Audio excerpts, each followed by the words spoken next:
شروع اللہ کے نام سے جو بڑا مہربان اور بار بار رحم کرنے والا ہے۔ آسمانوں اور زمین میں جو کچھ ہے ہر ایک اللہ کی پاکی بیان کرتا ہے اور وہی زبردست حکمت والا ہے۔ اے ایمان والو، ایسی بات تم کیوں کہتے ہو جو تم کرتے نہیں؟ جو کہتے ہو اسے کرتے نہیں، یہ بات اللہ کو بہت ناپسند ہے۔ اللہ ان لوگوں سے محبت کرتا ہے جو اللہ کی راہ میں اس طرح جم کر لڑتے ہیں جیسے کہ وہ سیسا پلائی ہوئی مضبوط دیوار ہوں۔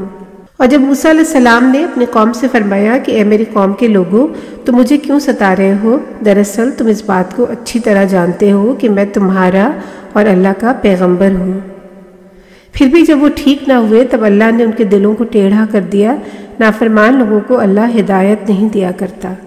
اور جب مریم کے بیٹے عیسیٰ علیہ السلام نے کہا کہ اے بنی اسرائیل، بے شک میں تمہاری طرف اللہ کا پیغمبر بنا کر آیا ہوں، مجھ سے پہلے جو تورات نازل فرمائی گئی تھی میں اس کی تصدیق کرتا ہوں اور خوشخبری سنانے آیا ہوں اس ایک پیغمبر کی جو میرے بعد آنے والا ہے، جس کا نام احمد ہوگا۔ اسی لیے جب وہ پیغمبر روشن دلیلوں کے ساتھ ان کے پاس آیا تب انہوں نے کہا کہ یہ تو کھلا جادو ہے۔ اس سے بڑھ کر ظالم کون ہوگا جو اللہ پر جھوٹ باندھے جبکہ اسے اسلام کی طرف دعوت دی جا رہی ہو؟ ظالم قوم کو اللہ ہدایت کی راہ پر چلنے کی توفیق نہیں دیتا۔ ان کے بڑے ارادے ہیں کہ اللہ کے نور کو اپنی پھونکوں سے بجھا دیں۔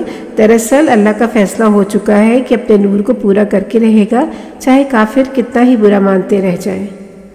وہی ہے جس نے ہدایت اور سچا دین دے کر اپنے پیغمبر کو بھیجا تاکہ دین کی تمام بناوٹی شکل پر اس سچے دین کو ظاہر کر دے، چاہے شرک کرنے والے لوگ کتنا ہی برا مانتے رہ جائیں۔ اے ایمان والو، کیا میں تمہیں ایسی تجارت کی خبر دوں جو تمہیں دردناک آواز سے نجات دے؟ تم اللہ اور اس کے پیغمبر پر ایمان لاؤ اور اللہ کی راہ میں اپنا مال اور جان لگا کر جہاد کرو۔ اگر تم جانو تو یہ تمہارے لیے زیادہ اچھا اور خیر ہی خیر ہے۔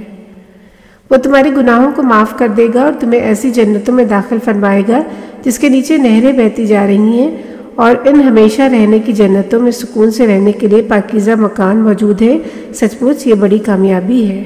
اور ایک دوسری چیز کی بھی بشارت سن لو جسے تم چاہتے ہو کہ اللہ کی طرف سے مدد اور بہت جلد قریب آنے والی فتح۔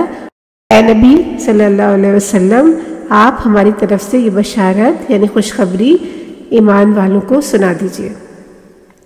اے ایمان والوں، اللہ کے مددگار بن جاؤ، جس طرح مریم کے بیٹے عیسیٰ نے حواریوں سے کہا تھا کہ اللہ کی راہ میں میرا ساتھی بننے کے لیے کون تیار ہے؟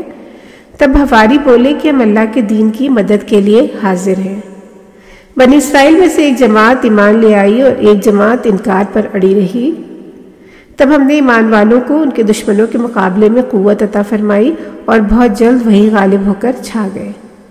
برائے مہربانی قرآن کو شیئر اور سبسکرائب کریں اور اپنے ماں باپ کے لیے صدقہ جاریہ بنیں۔